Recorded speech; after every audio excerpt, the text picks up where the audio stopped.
మానవుడు దేహము, ప్రాణము, ఆత్మ అను త్రిభాగ నిర్మాణము. మానవుని ఆత్మ అనే భాగము మనస్సాక్షి, సహవాసము, అంతర్జ్ఞానము అనే 3 ఉపభాగాలను కలిగి ఉంటుంది. మనస్సాక్షి అనే ఉపభాగాన్ని ధ్యానిస్తూ ఉన్నాం. ఈరోజు రక్షింపబడక పూర్వము మనస్సాక్షి, రక్షింపబడిన తరువాత మనస్సాక్షి స్వరూప స్వభావాలను చూడబోతూ ఉన్నాం.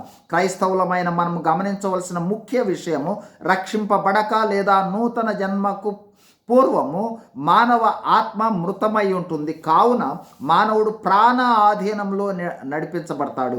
రక్షింపబడిన తర్వాత లేదా నూతన జన్మ తర్వాత పరిశుద్ధాత్మ ద్వారా మానవ ఆత్మ జీవంలోనికి వస్తుంది. అప్పుడు పరిశుద్ధాత్మ నడిపింపులోకి వస్తాడు. రక్షింపబడక పూర్వము మనస్సాక్షి. 1. రక్షణకు పూర్వము ఆత్మ మృతము అంటే మనస్సాక్షి మృతము అంటే అచేతనంగా, స్పందించకుండా కఠినంగా ఉంటుంది. మనసు ఆధీనంలో మానవులు జీవిస్తారు. 2. పాపపు కోరికల ద్వారా దేవుని మార్గం నుండి తప్పుకునేదిగా ఉంటుంది. కావున పాపపు జీవితం కలిగి ఉంటారు మానవులు. 3. మనస్సాక్షి కఠినమై ఉంటుంది. చెడు ద్వారా ఊగిసలాడుతుంది.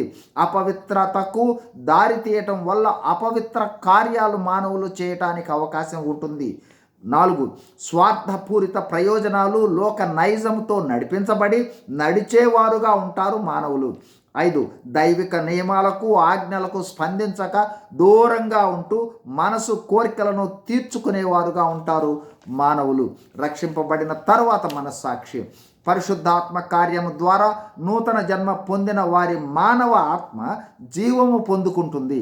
పరిశుద్ధాత్మ మానవ ఆత్మలో నివాసానికి వస్తుంది. తద్వారా మానవ ఆత్మలోని మనస్సాక్షి జీవంలోనికి వస్తుంది. జీవంలోనికి వచ్చిన మనస్సాక్షి 1.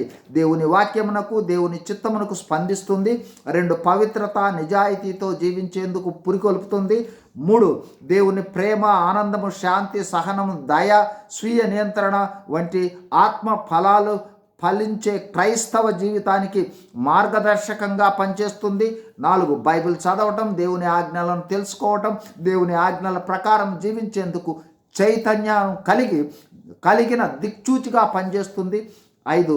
నిరంతర ఆత్మీయ వృద్ధికి ప్రేరకంగా మనస్సాక్షి నడిపిస్తుంది. అయితే గమనించవలసిన ముఖ్య విషయం, మనస్సాక్షి స్పందన ప్రకారము మనము స్పందించక నడవకపోతే మనస్సాక్షి స్పందన కోల్పోయే అవకాశం ఉన్నది.